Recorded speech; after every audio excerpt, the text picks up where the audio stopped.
Hello, my name is Sherman Cox II. I want to thank you for coming to this video. I wanted to talk about the construction of the sermon idea, and really the driving of the sermon.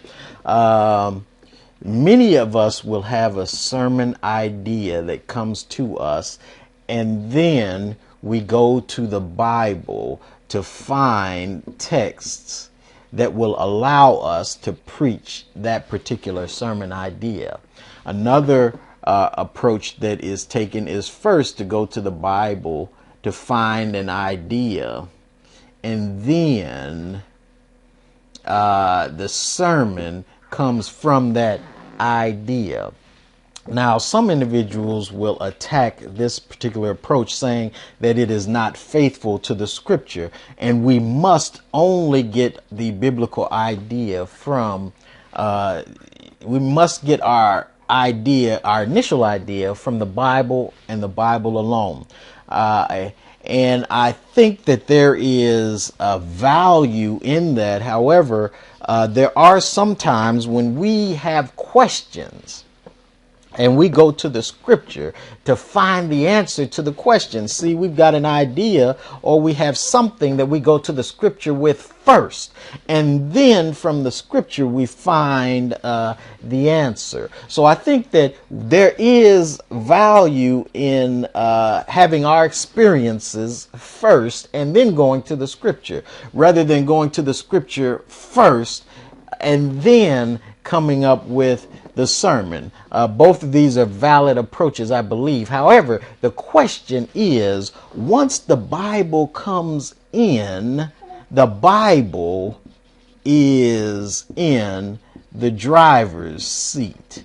The Bible, our reading of the Bible, we struggle with the Bible. We allow the Bible to speak to our situation.